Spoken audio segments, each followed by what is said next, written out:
Johannes Vermeer est un peintre mystérieux. Peu d'éléments nous sont parvenus nous permettant d'en savoir plus sur la nature de son apprentissage ou sur l'identité de ses maîtres. Il n'a laissé aucune lettre, aucun croquis ni dessin.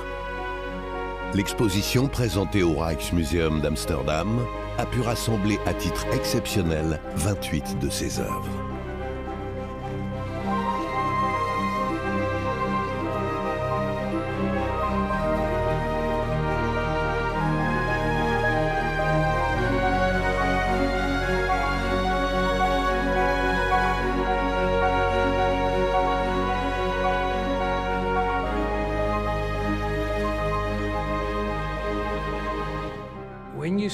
Admirer un tableau de Vermeer est un moment de bonheur absolu. Le temps s'arrête. Vermeer est un conteur hors pair, une sorte de réalisateur de films bien avant l'invention du cinéma.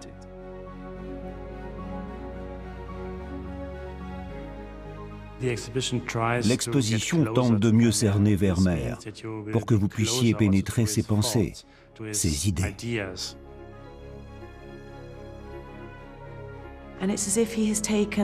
C'est comme s'il avait pris une chose tout à fait banale pour la transformer en quelque chose d'extraordinaire.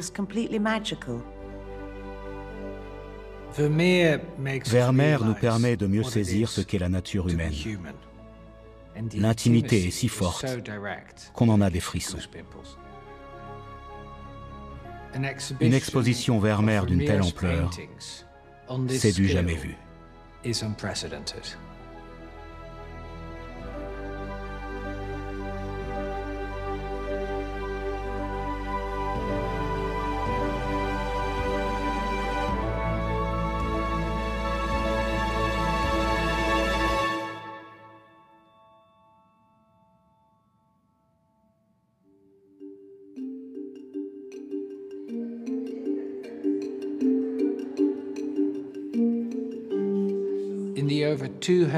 En 200 ans d'existence, le Rijksmuseum d'Amsterdam n'avait encore jamais consacré de rétrospective à Vermeer.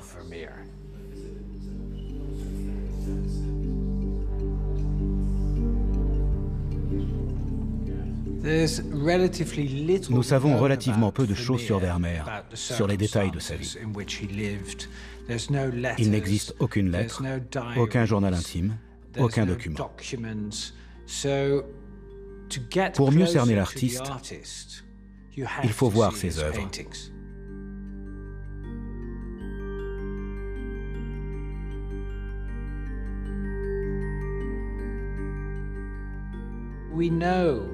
Nous connaissons 37 tableaux de Vermeer, dont 3 n'ont été officiellement authentifiés que récemment. En tout état de cause, 37 tableaux, c'est une œuvre très limitée. Grâce à différentes sources, nous savons que Vermeer a dû peindre entre 40 et 45 toiles. C'est extrêmement peu. Et le plus incroyable, c'est qu'elles sont toutes d'une qualité exceptionnelle. On se demande vraiment comment il a fait.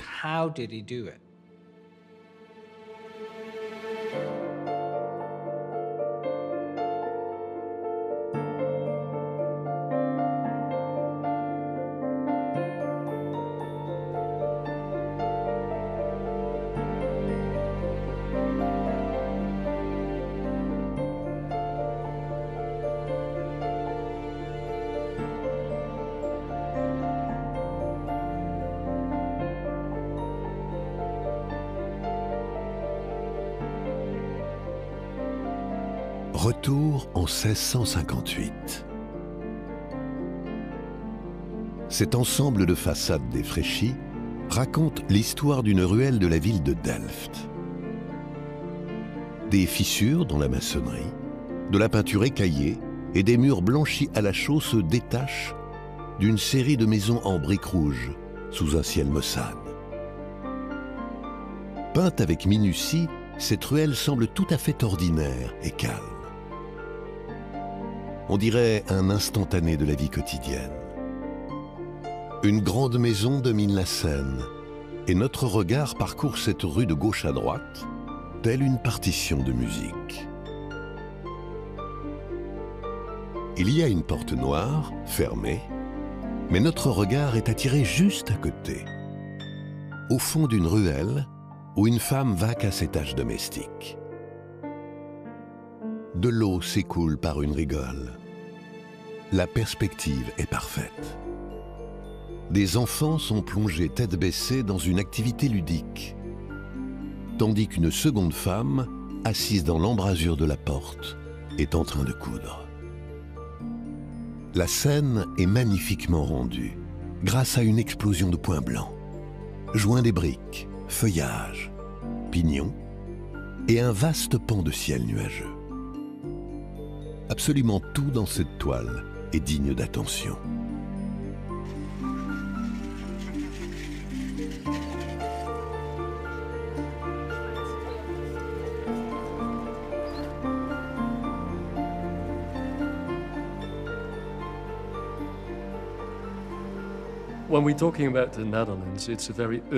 Les Pays-Bas étaient déjà fortement urbanisés au XVIIe siècle. Delft devait être une ville moyenne d'environ 25 000 habitants à l'époque où Vermeer était enfant, dans les années 1630-1640. On peut imaginer que durant la jeunesse de Vermeer, la ville en tant que paysage faisait déjà partie intégrante de son éducation. C'est son père, devenu marchand d'art, qui a dû lui faire découvrir des tableaux provenant de l'étranger, notamment d'Italie et de France, ou bien des œuvres d'artistes néerlandais. Quand il était enfant, la culture visuelle faisait déjà partie de son apprentissage bien avant qu'il ne reçoive une véritable éducation. C'est probablement vers l'âge de 10 ou 12 ans qu'il est entré à l'école et qu'il a appris à lire et à écrire. C'est aussi à ce moment-là qu'on lui a enseigné les mathématiques et aussi le dessin. Il y avait une école de dessin à proximité, à 2 pas de la maison où il était né, rue Foldersgracht, en plein centre de Delft.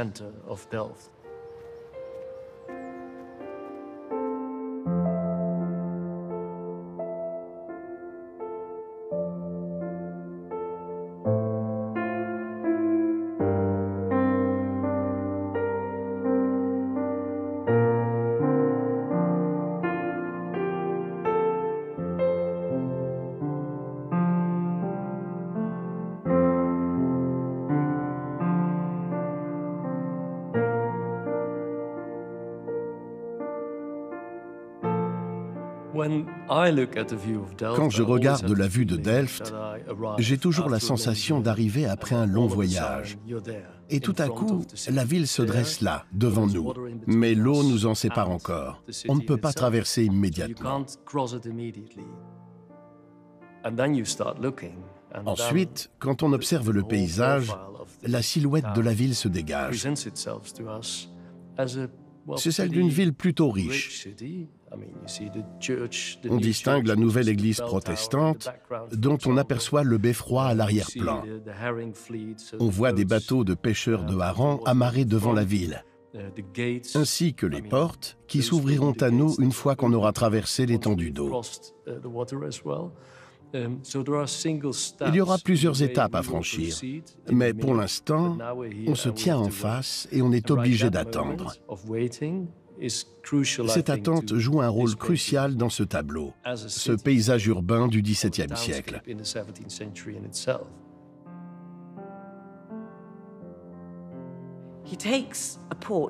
Il choisit un port qui d'habitude est très animé. Delft recevait des marchandises, des bateaux et des gens du monde entier. C'était un lieu prospère. Mais Vermeer choisit de le peindre à une heure matinale, alors que seuls quelques lève-tôt sont là, à bavarder sur le quai. On a l'impression d'entendre uniquement le clapotis de l'eau sur les pierres. Dans ce monde particulièrement tranquille qu'il a capturé, rien ne bouge vraiment, à l'exception d'un nuage orageux qui passe au-dessus de nos têtes. Le ciel occupe environ les 2/3 du tableau, et ce nuage sombre passe, projetant l'ensemble du premier plan de ce tableau dans l'ombre. Plus loin, on voit la lumière briller le long d'un canal où le nuage vient tout juste de passer. Vermeer attire tout doucement notre regard vers cet endroit et nous entraîne avec lui. On sait qu'on va entrer dans cette ville à force de la regarder. C'est comme ça que fonctionne cette exposition. On est attiré tout doucement dans l'univers de ce formidable maître de l'âge d'or hollandais.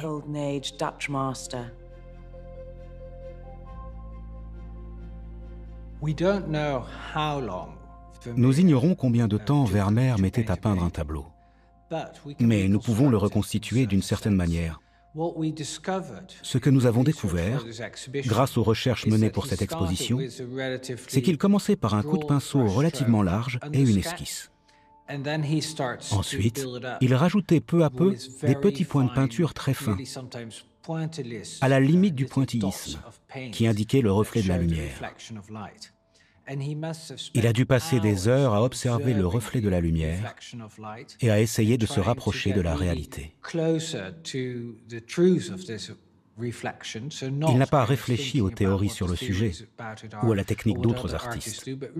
Il a vraiment observé ces reflets avant de les transposer dans sa peinture. Il crée une telle illusion que la technique ne se voit pas. Lorsqu'on regarde un tableau de Vermeer, ce n'est pas de la peinture. L'illusion demeure.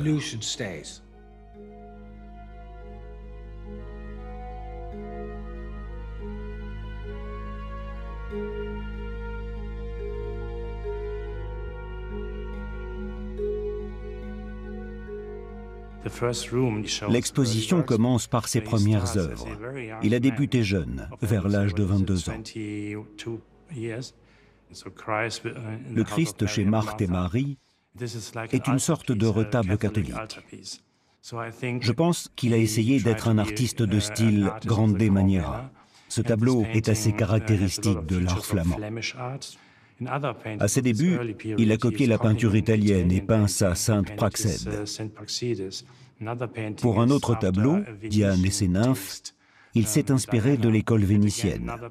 Et pour la courtisane, il a repris le style de l'école caravageste d'Utrecht. On devine les influences de ce jeune artiste très ambitieux qui utilise les toiles les plus grandes qu'il peut s'offrir.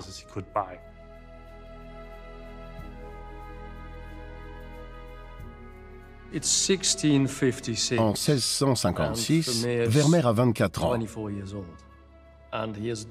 Et d'après les informations dont nous disposons aujourd'hui, il n'a encore réalisé que quelques tableaux historiques, des scènes bibliques ou mythologiques. Il pousse alors une nouvelle porte qui le conduit à la courtisane. Dans ce tableau, on voit à l'arrière-plan une dame d'un certain âge, au premier plan une jeune femme et deux personnages masculins, dont un qui donne une pièce à la jeune femme, ce qui laisse penser qu'il s'agit d'une relation amoureuse d'un genre un peu particulier.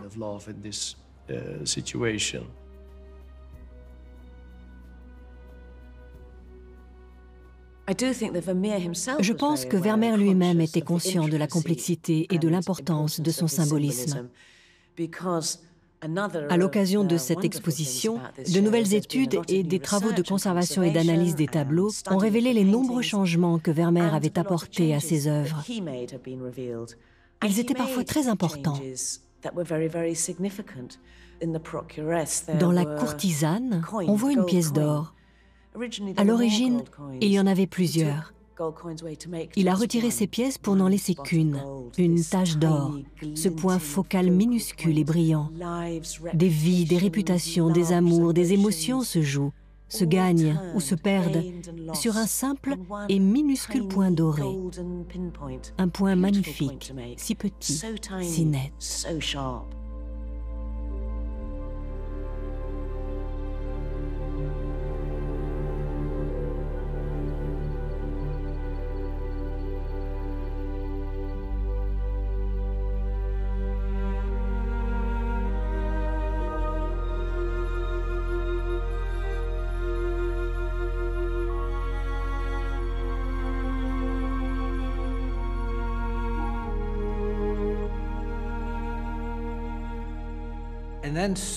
Et puis tout à coup, il découvre les scènes d'intérieur, comme avec la liseuse à la fenêtre. Cette œuvre fait la même taille que ses précédents tableaux religieux, mais le sujet est totalement différent. Vermeer est encore très jeune. Il s'essaie à un genre qui a déjà été peint, qu'on appelle la peinture de genre, et qui représente des moments de la vie quotidienne en intérieur. Mais il se démarque des autres. Il nous fait entrer en tant que spectateurs dans une pièce séparée par un rideau. On ne sait pas si on est réellement dans la pièce ou bien à l'extérieur, mais on a envie d'entrer. Il y a là une femme qui ignore que nous l'observons et qui est absorbée dans la lecture d'une lettre devant une fenêtre ouverte. Peu de tableaux montrent des personnages de Vermeer interagir avec l'artiste ou avec nous, le public. Nous sommes en position de voyeurs. Eux ne sont pas conscients de notre présence. Vermeer crée ainsi une tension entre le spectateur et la personne qui lit, ce qui donne beaucoup de vie à la scène. Même si tout est paisible, on a le sentiment qu'à tout moment, elle peut lever les yeux parce que nous la dérangeons. Pour nous, spectateurs, les personnages ne sont jamais imaginaires, ils sont réels. On ne voit pas un tableau, on voit une pièce. On a le sentiment d'être en train d'observer quelqu'un à son insu.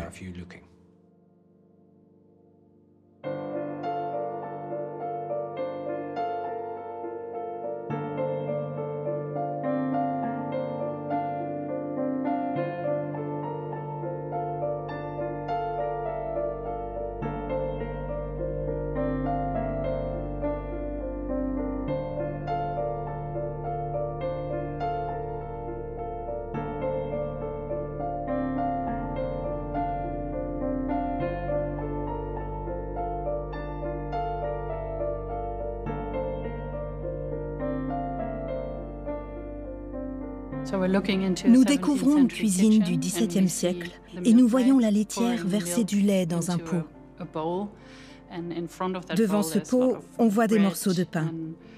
Elle prépare un pudding au pain. En dehors de ces éléments, la pièce est plutôt vide. Ce tableau, à l'aspect paisible et reposant, était au départ fait de coups de pinceau grossiers. Pour sa composition, Vermeer n'a pas utilisé un pinceau fin, mais des coups de pinceau très expressifs. Cette découverte a été pour nous une vraie surprise.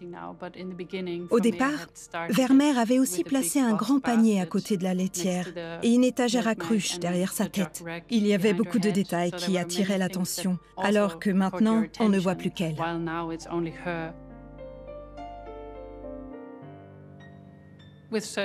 Certaines techniques permettent de visualiser les sous-couches, qui comprennent les esquisses et les modifications de composition. Vermeer retouchait presque tous ses tableaux, de sorte qu'on peut suivre son cheminement vers la composition parfaite. Dans ce tableau, il avait peint des objets à l'arrière-plan, mais il n'a finalement conservé que la laitière affairée à sa tâche. Il est également intéressant de découvrir que Vermeer travaillait beaucoup la lumière et l'ombre, et la façon dont la lumière entre dans ses compositions. Sur la nappe, par exemple, il y a une sous-couche blanche à côté d'une sous-couche noire. Elle ne se voit pas puisqu'il les recouvre ensuite. Mais il passait beaucoup de temps à définir l'espace et la lumière dès les premières couches. Comme elles sont recouvertes, on ne soupçonne pas leur existence et pourtant, elles modifient notre perception du tableau. Si vous observez le pain, par exemple, il est couvert de petits points de différentes couleurs. Il y a du jaune, des couleurs plus sombres, mais quand on fait un zoom arrière, le pain a un aspect très réaliste. Vermeer observe bien la lumière et comprend que l'espace est plus ou moins défini par la lumière et les ombres. Derrière la laitière, par exemple, la lumière arrive par la gauche. Son côté droit est donc éclairé, mais elle se tient dans la partie sombre de l'arrière-plan. De l'autre côté, où elle est dans l'ombre, le mur est beaucoup plus clair. Ça permet d'obtenir davantage de profondeur.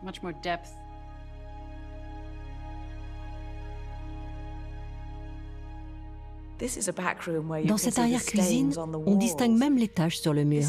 La scène est tellement intimiste qu'on remarque que la laitière a retroussé ses manches. Elle s'est certainement lavé les mains avant de se mettre au travail. Et on peut voir la différence de couleur sur son bras. Sa peau blanche qui n'a sans doute jamais vu le soleil. C'est une scène extrêmement détaillée et majestueuse. Vermeer transforme quelque chose de banal en un tableau majestueux. Il a une façon de jouer avec la lumière, de peindre la vie humaine en la traitant comme une nature morte, de faire une mise au point comme le ferait un photographe et de jouer avec les contours. Il fait preuve d'une extraordinaire polyvalence avec la peinture, sans jamais montrer un seul coup de pinceau. C'est un véritable prestidigitateur. On a sous les yeux l'œuvre d'un magicien.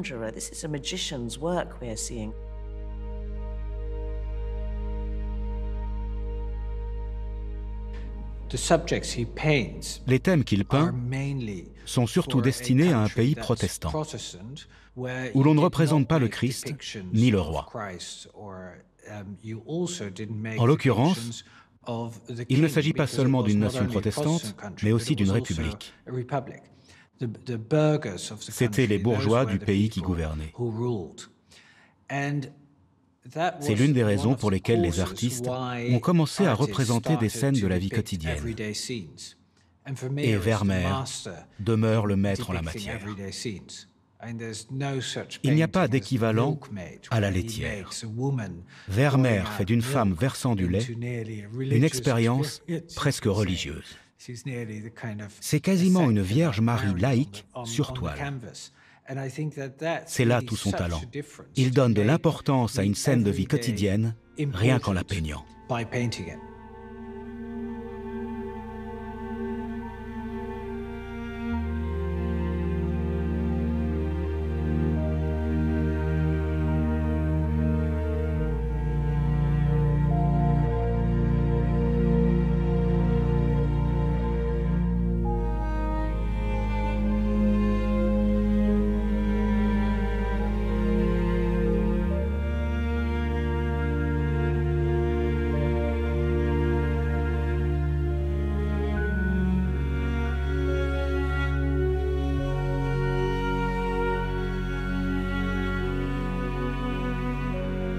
Une jeune femme pleine d'assurance et d'aisance est assise près d'une fenêtre, un luth à la main. Elle semble accorder l'instrument après en avoir joué sans doute.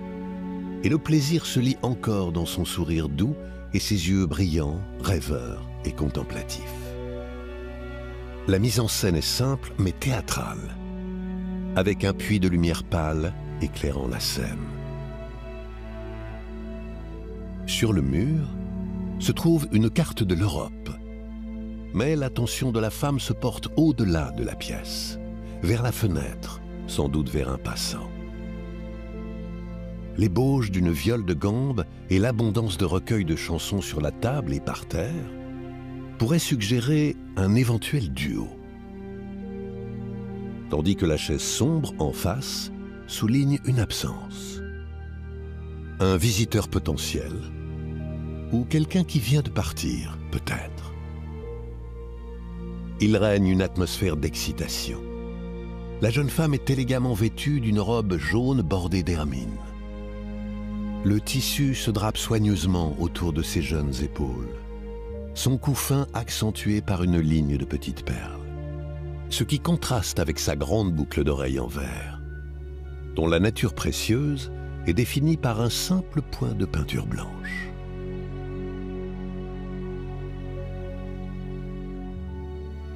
Ici, la vie passe vite, à l'instar du caractère éphémère de la musique. Tous les sens sont réunis. Tout n'est qu'équilibre, dans un moment suspendu de contemplation privée.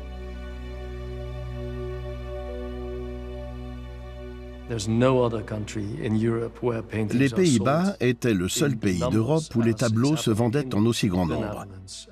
Ce sont les bourgeois, donc la classe moyenne, qui collectionnaient les toiles. Quand on consulte l'inventaire d'une famille ordinaire de Delft au XVIIe siècle, on y trouve déjà la description de dizaines de tableaux.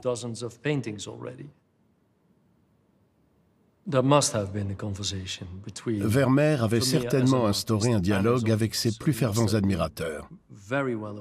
L'artiste était manifestement conscient du public pour lequel il peignait. Et ce qui a été fondamental pour sa carrière, je pense, c'est que 2 ou 3 collectionneurs l'ont vraisemblablement aidé à prendre son envol.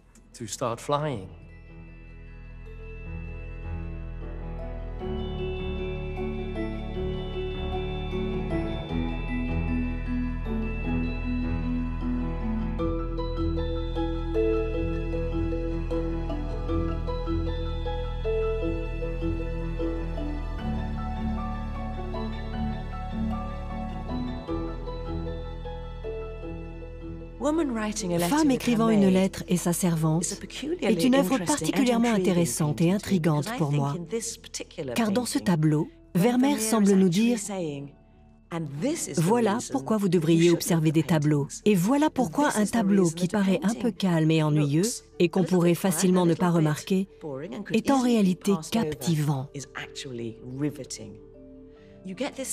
On a là un instantané, mais qui n'est pas figé, en pleine action, au moment où des gens s'exclament et font un scandale.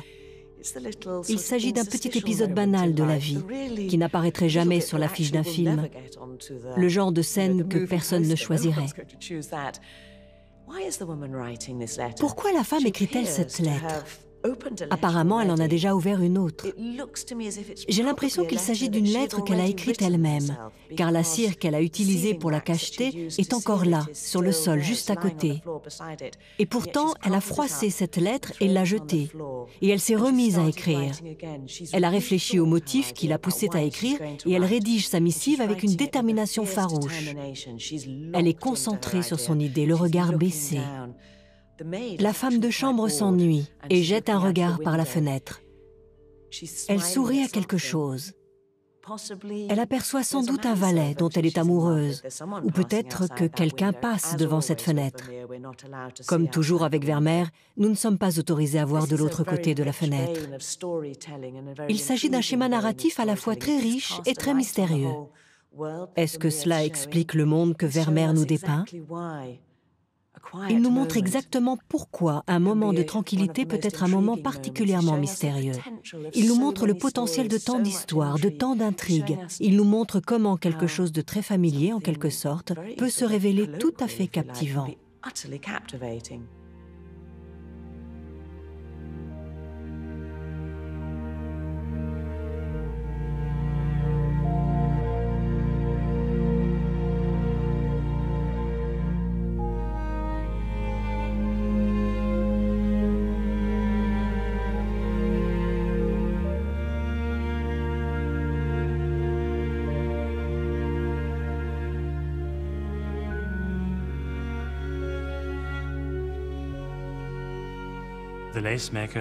La Dentelière est pour moi l'un des plus beaux tableaux de Vermeer. Il est extraordinaire. Mais qu'est-ce qui le rend si beau ? Vermeer s'approche très près d'une femme, plus près qu'on ne le ferait habituellement. Il se place à moins d'1 mètre et observe ce qu'elle fait. On est tout près d'elle. Ses mains tiennent les fils extrêmement fins de son ouvrage, de la dentelle. Et ces fils sont peints avec une netteté absolue et attirent notre regard. D'autres artistes de son époque, pour représenter la même scène, auraient peint ce doigt ou cette main de manière très nette. Mais pas lui. Au premier plan du tableau, les autres fils sont totalement flous. On distingue aussi quelques points de couleur. En faisant une sorte de mise au point, le peintre sait que nous verrons et remarquerons le détail. Et il ne fait pas toujours la mise au point sur le reste. Il s'agit là d'un formidable phénomène d'optique qui souligne et renforce le fait qu'on est très proche d'elle. Comment a-t-il appris à faire ça ? Comment a-t-il pu le voir ? C'est vraiment étonnant.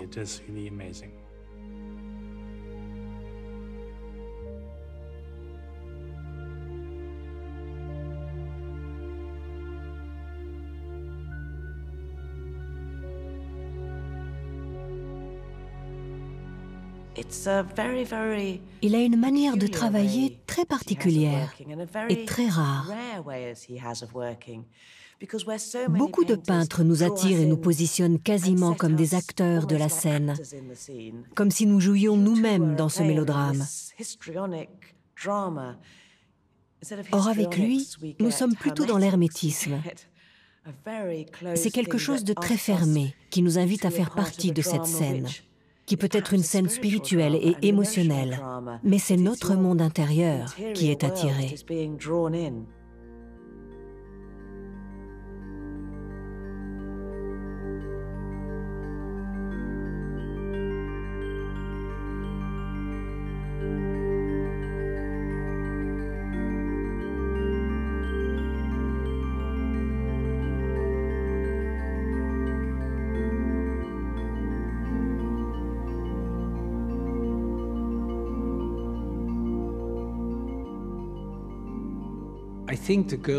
Je pense que La jeune fille à la perle plaît beaucoup en raison de la simplicité de sa beauté.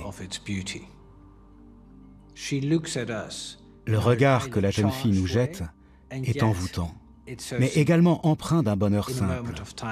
On ne peut pas le déconstruire. Vermeer peint la lumière et capture cette lumière. Sur sa peau, sur ses lèvres, sur la perle, dans chaque détail, de telle sorte qu'elle scintille. Le fond sombre, qui était à l'origine une tenture vert foncé et pouvait distraire l'attention un peu plus qu'il ne le fait aujourd'hui, a tendance à renforcer l'expression directe de son visage.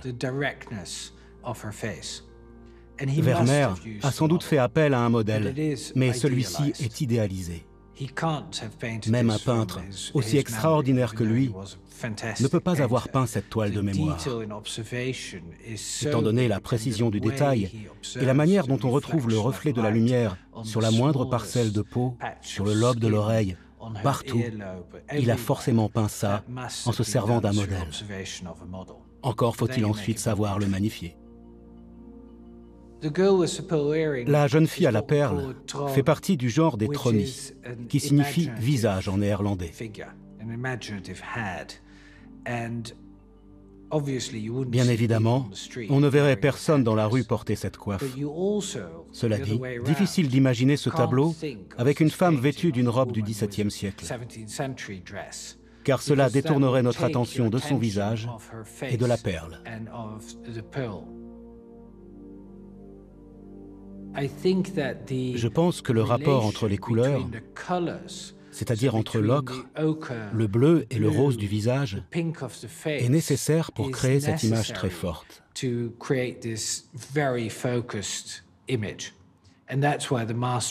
C'est là que réside la maîtrise de Vermeer. Il prend divers éléments et les compose de manière à ce que le regard du spectateur se pose sur ce qu'il veut qu'on regarde.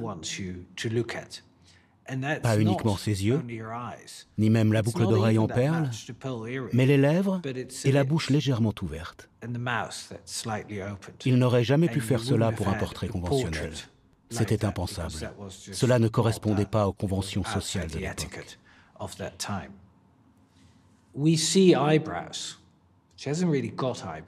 Nous voyons des sourcils. Pourtant, elle n'en a pas vraiment. Alors que d'autres peintres les dessinent, Vermeer ne fait que les suggérer par des variations de lumière. Et donc, nous voyons des sourcils. Le nez non plus n'est pas vraiment défini. Nous voyons un nez, mais ce n'est qu'un reflet de lumière dans une tache de peinture. Nous avons longtemps pensé que les personnages des tableaux de Vermeer n'étaient pas des membres de sa famille, et que tout ceci n'était qu'une interprétation romantique datant du XIXe siècle. Mais quand on y réfléchit, Vermeer a certainement fait appel à des modèles. Et quand on prend un modèle, il y a de fortes chances que ce soit un membre de la famille, un voisin ou quelqu'un de l'entourage. La jeune fille pourrait donc être une de ses filles ou bien son épouse. Mais l'intention du peintre n'est pas de montrer un membre de la famille. Donc, nous ne le saurons jamais vraiment.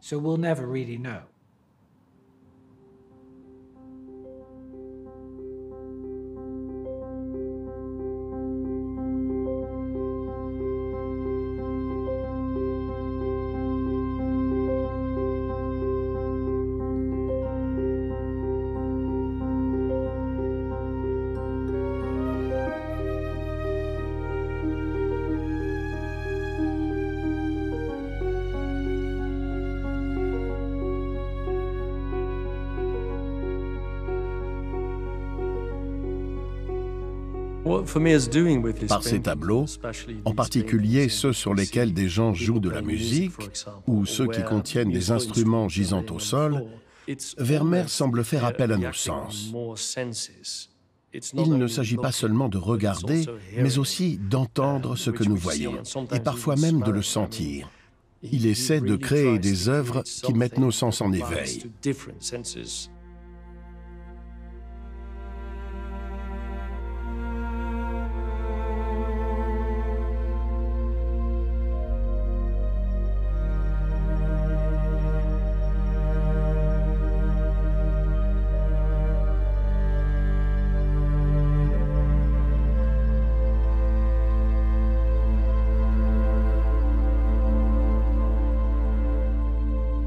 Ce tableau rappelle une pièce de théâtre.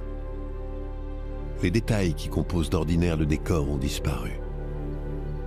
La dame et sa servante sont éclairées par une lumière douce et semblent émerger de l'ombre. Nous sentons que la scène s'est interrompue à un moment où l'attention est à son comble. La servante remet consciencieusement une lettre et la dame attend avec hâte d'en connaître le contenu.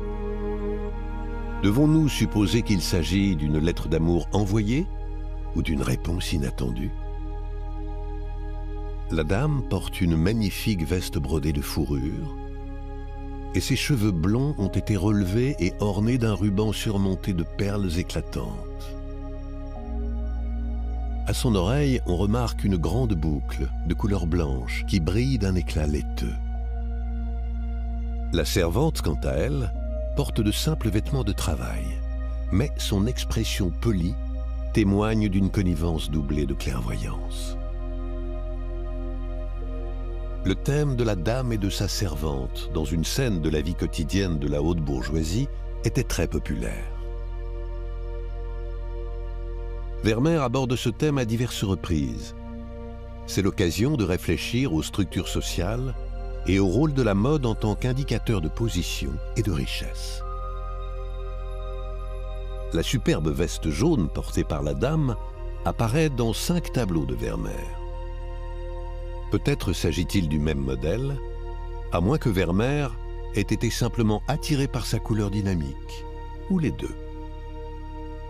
Quoi qu'il en soit, c'était un accessoire distinctif et recherché, qui évoquait le luxe de manière spectaculaire et théâtrale.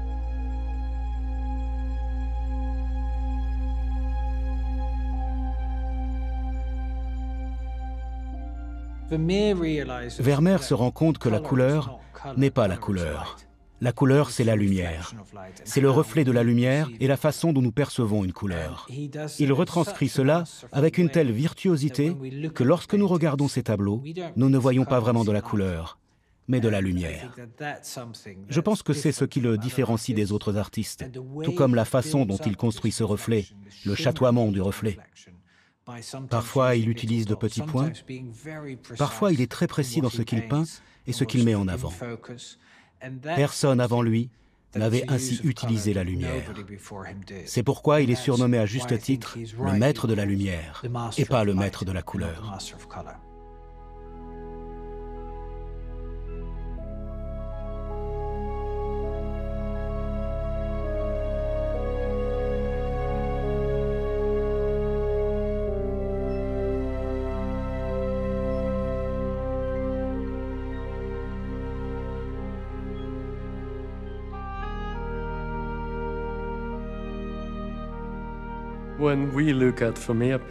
Lorsque nous regardons des tableaux de Vermeer, nous avons toujours l'impression qu'il y a une sorte de projecteur à l'extérieur. Il utilise une fenêtre, en général sur la gauche de ses compositions, par laquelle la lumière pénètre dans la pièce.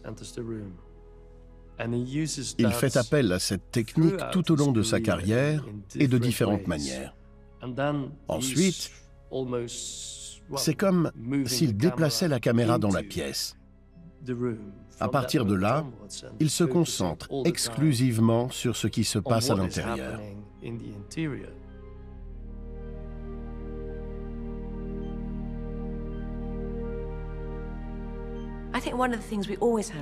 Une chose qu'il ne faut pas oublier, c'est que ces toiles étaient peintes pour être exposées au quotidien dans des maisons. Les gens les étudiaient attentivement dans les moindres détails. Ils avaient constamment ces univers sous les yeux. C'est ainsi qu'ils découvraient des choses. Les tableaux étaient les téléviseurs de l'époque. Les personnes qui voyaient ces tableaux pouvaient déchiffrer une grande partie du symbolisme, de la moralité, de la théologie et de la philosophie qu'ils contenaient. Elles devaient aussi énormément apprécier la dextérité et la virtuosité de l'artiste. Je pense que ces toiles étaient très appréciées à leur époque. Nous avons peut-être tendance à l'oublier.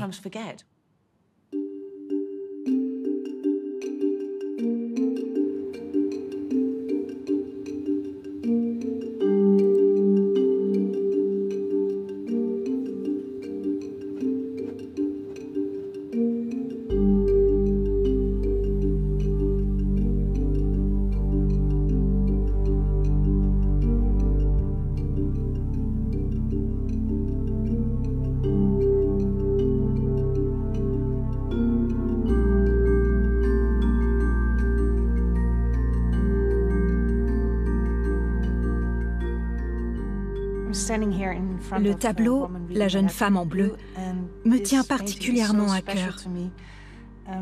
Sa tonalité est extrêmement subtile. Il représente une jeune femme.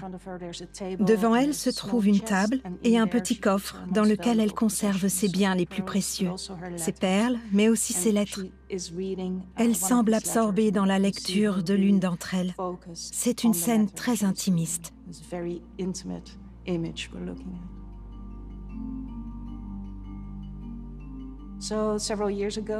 Il y a quelques années, j'ai travaillé sur ce tableau. Il a fait l'objet d'une restauration complète qui consistait à retirer les anciennes couches de vernis jaune et d'anciennes réparations visibles à l'œil nu. Pour moi, c'était une chance incroyable. J'ai passé énormément de temps sur ce tableau, ce qui m'a permis de faire de nouvelles découvertes. Je pensais bien le connaître, mais nous avons malgré tout appris des choses, comme la façon dont ce magnifique contour de veste avait été peint. C'est ce que je préfère dans ce tableau. Si vous observez le contour, il est presque lumineux. Vermeer a d'abord peint la veste bleue, puis une couche bleu clair pour le mur et enfin la couche supérieure du mur. Mais il a laissé une ligne de sous-couche visible le long du contour, avec un effet qui rappelle la couche de l'atmosphère. Grâce à ces nouvelles recherches, nous avons compris que c'était encore plus complexe que cela. Vermeer a ajouté sur la veste une autre couche de bleu outre-mer, un pigment coûteux, et a légèrement débordé sur la sous-couche bleu clair. Cette superposition de couleurs qui laisse les sous-couches visibles est propre à Vermeer. Quand on étudie d'autres peintres du XVIIe siècle, il est souvent plus facile de comprendre leur technique. Avec Vermeer, c'est à chaque fois une énigme. C'est fascinant.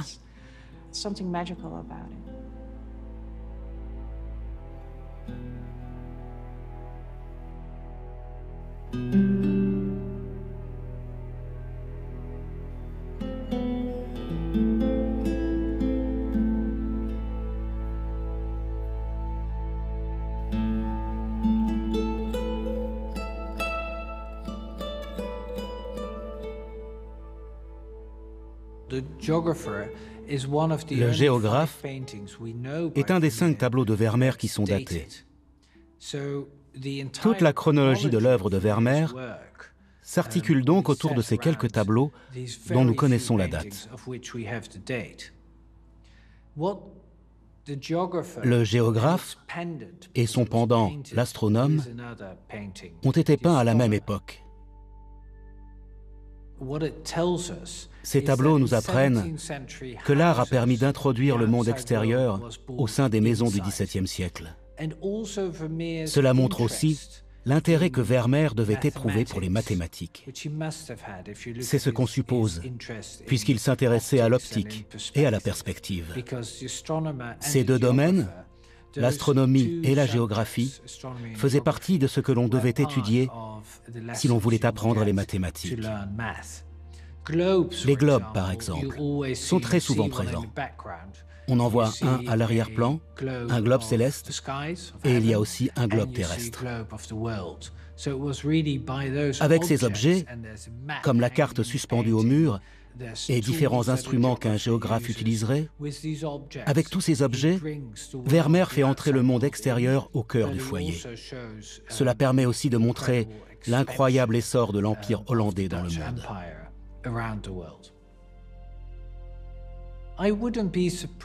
Je ne serais pas surpris que ces deux tableaux aient été commandés par quelqu'un qui nourrissait un réel intérêt pour ces domaines. Car ce sont les seuls tableaux de Vermeer qui mettent en scène uniquement une figure masculine et qui traitent de domaines très spécifiques. Il n'aurait pas été du goût de tout le monde.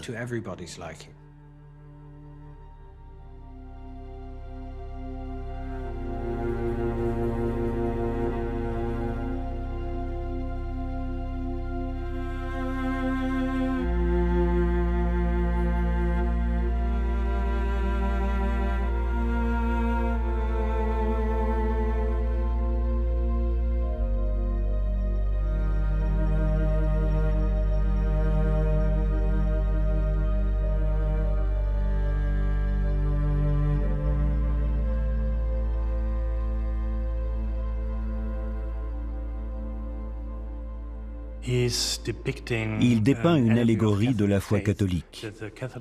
La foi catholique est représentée par la femme en bleu et blanc, car ces couleurs représentent le ciel et le paradis. Il faut aussi une pierre angulaire qui symbolise le Christ. Cette pierre angulaire a le pouvoir de détruire le serpent du diable, comme on le voit sur ce tableau. La femme, la personnification de la foi au centre, doit triompher du monde, des choses terrestres ou des vices. Elle a un pied posé sur un globe. Mais Vermeer a ajouté un détail qui a son importance. Cette femme porte son regard vers le plafond, où est suspendu un globe de verre, sur lequel on peut apercevoir de nombreux reflets de lumière. Il s'agit d'un symbole jésuite, qui signifie en latin « capit quod non capit », c'est-à-dire « il saisit plus qu'il ne peut saisir ». La foi est toujours orientée vers quelque chose de plus grand que nous. Ce globe reflète à sa façon l'univers tout entier.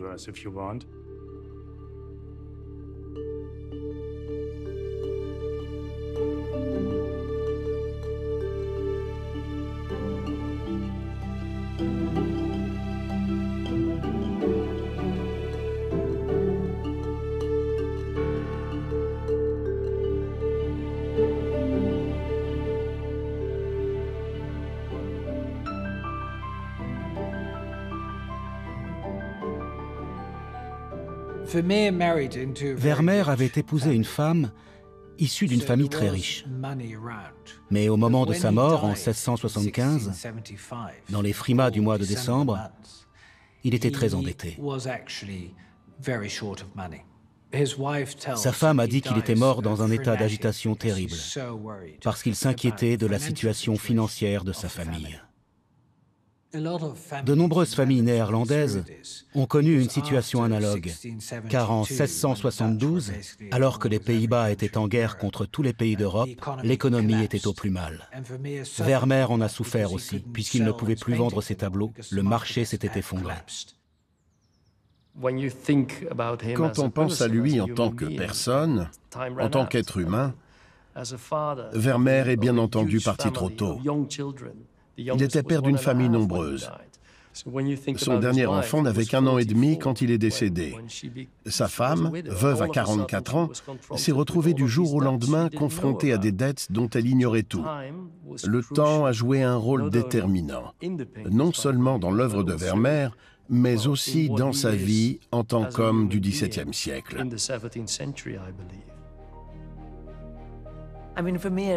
Vermeer est le peintre le moins conventionnel qui soit. Il savait que la peinture était un matériau tridimensionnel, malléable et vivant. Il fait de l'alchimie. Regardez la tache de lumière sur la boucle d'oreille de la jeune fille à la perle. C'est peut-être l'une des taches de lumière les plus célèbres et les plus observées ou les plus remarquables de toute l'histoire de l'art. On ne voit même pas qu'elle a été réalisée à l'aide d'un coup de pinceau. Elle émerge comme par magie. C'est la magie de Vermeer. Vermeer permet de mieux saisir ce qu'est la nature humaine. La simplicité de ces tableaux, leur intimité, la mise au point, tout nous ramène aux êtres humains, à la capacité qu'ont les gens à interagir les uns avec les autres, aux instants où ils sont seuls, dans une pièce, dans un endroit quelconque. Je pense que c'est cette compétence humaine, si souvent oubliée, que Vermeer incarne. C'était un artiste qui imaginait avec précision ces scènes, qui nous donnent l'illusion que le temps s'arrête. Et c'est ce qui nous fascine encore aujourd'hui.